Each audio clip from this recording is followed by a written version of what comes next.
E aí pessoal, beleza? Eu me chamo Pedro Moura e agora nós vamos falar sobre a catapora.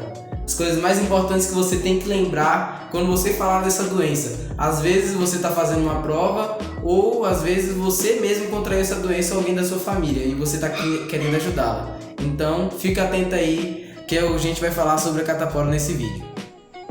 Começando com a parte histórica da doença, nós vamos perceber que ela foi descrita primeiramente por Jean Ferrier em 1538 e ela foi confirmada como uma doença diferente lá em 1767 por William Weber.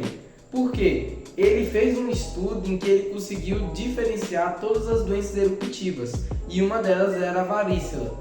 Só que uma curiosidade bem importante é que varícela vem do latim e quer dizer varíola leve. Por isso que vocês podem perceber que varícela e varíola têm um nome bem parecido. Porém, quando a gente veio aqui para o Brasil, a gente vai perceber que ela tem o nome de catapora, que vem da língua tupi tatapó, que significa fogo que pula, ou fogo alegre. Porém, ela foi confirmada mesmo por Steiner, que ele, em 1875, fez um experimento em que ele pegou o líquido das erupções cutâneas de pessoas e injetou em outras que ainda não tinham desenvolvido a doença. E ali ele percebeu que realmente existia uma auto-infecção pela catapora. Caminhando um pouco na história, nós vamos perceber que em 1892, o cientista von Boccai ele fez um levantamento de hipótese em que apontava que o zoster e a varícela eram causados pelo mesmo vírus.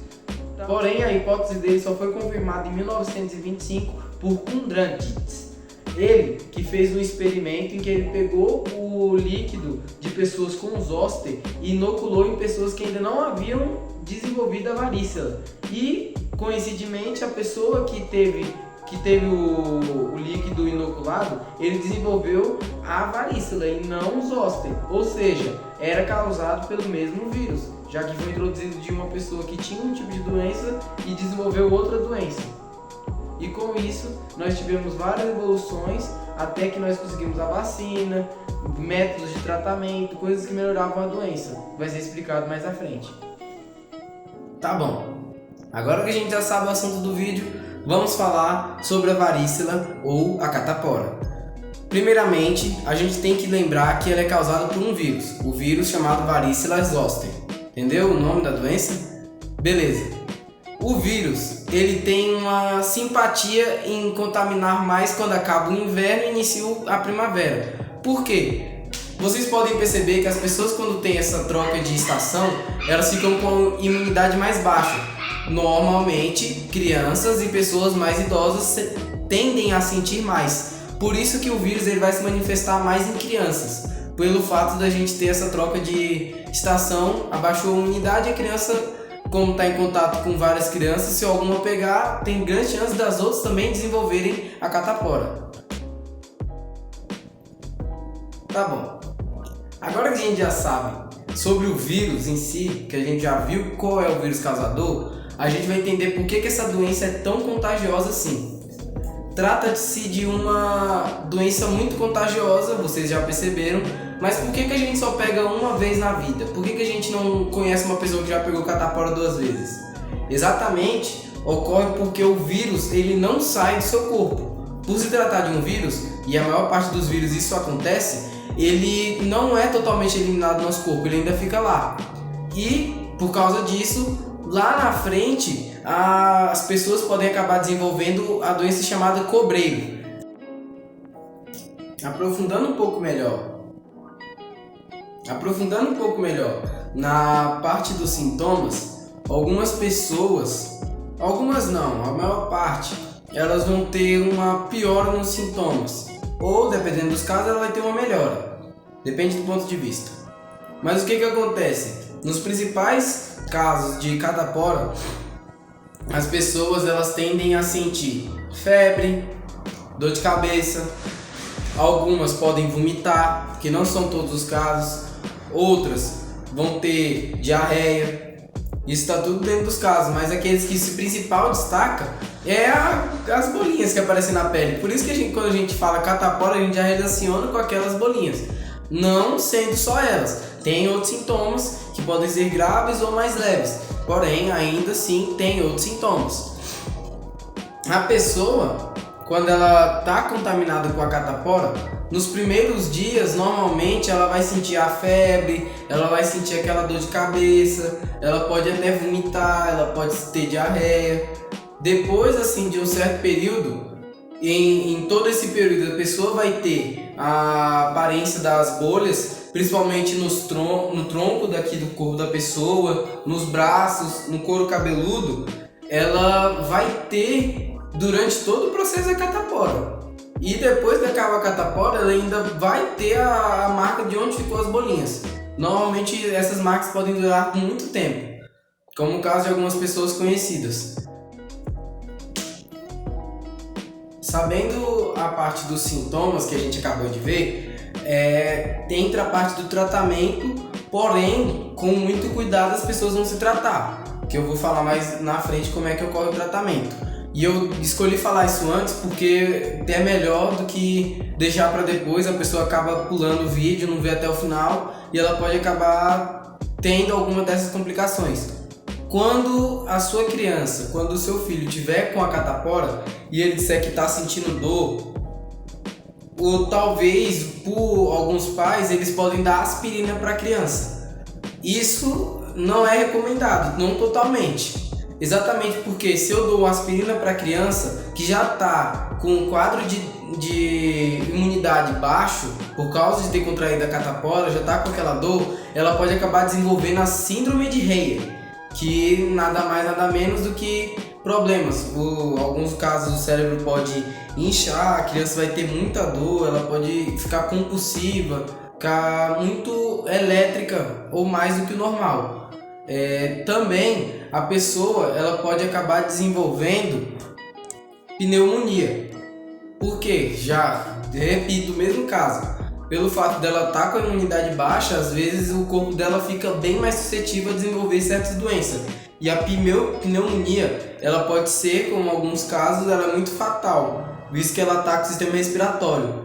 Em alguns casos também a pessoa pode acabar tendo infecções no ouvido e na pele, ou em algumas outras mucosas.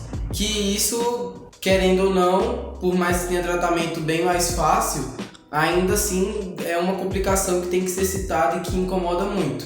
Em alguns outros casos ela pode ter até encefalite, que nada mais nada menos do que quando o vírus ele ataca o sistema nervoso central. Isso pode causar muitas dores e, se não for tratado, pode até ser fatal. E agora que a gente já sabe mais ou menos essas complicações que são as piores que podem ocorrer, agora a gente vai falar sobre o tratamento da doença. Agora que a gente já sabe algumas das complicações que acontecem quando a gente está com catapora, nós vamos falar sobre o tratamento em si, que consiste em fazer a pessoa se sentir mais agradável enquanto ela está com o vírus, está com a catapora mostrando na pele.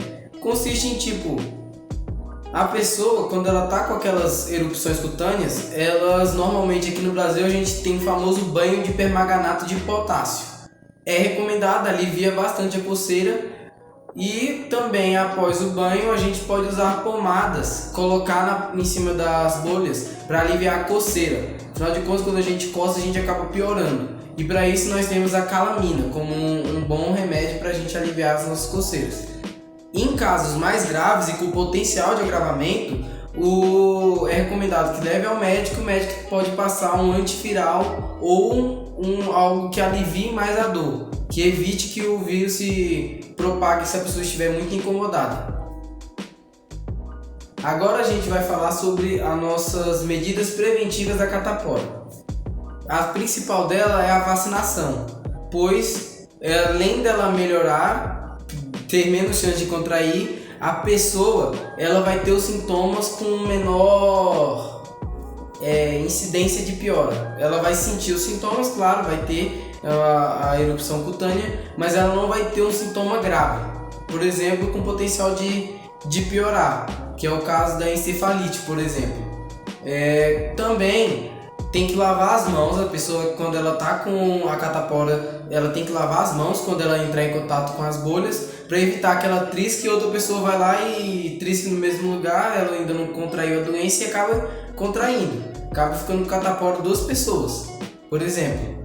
Também é indicado que crianças ou pessoas que estão com a doença evite de sair na rua, de se aproximar de outras pessoas, para evitar que a doença se propague ainda mais.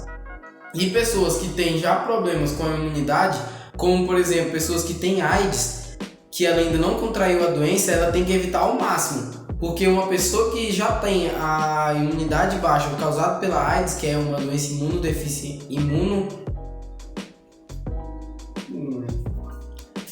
como é que eu posso dizer?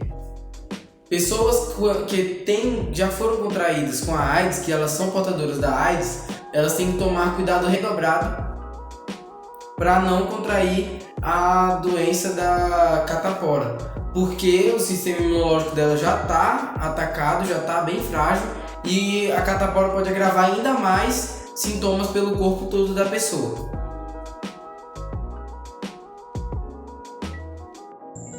Os assuntos falados no vídeo tiveram como referência o portal da Fundação Oswaldo Cruz, o portal do próprio Ministério da Saúde do Brasil e também um artigo feito pela Universidade de São Paulo, a USP. Os links vão estar na parte de baixo do vídeo, para quem quiser ir lá no site.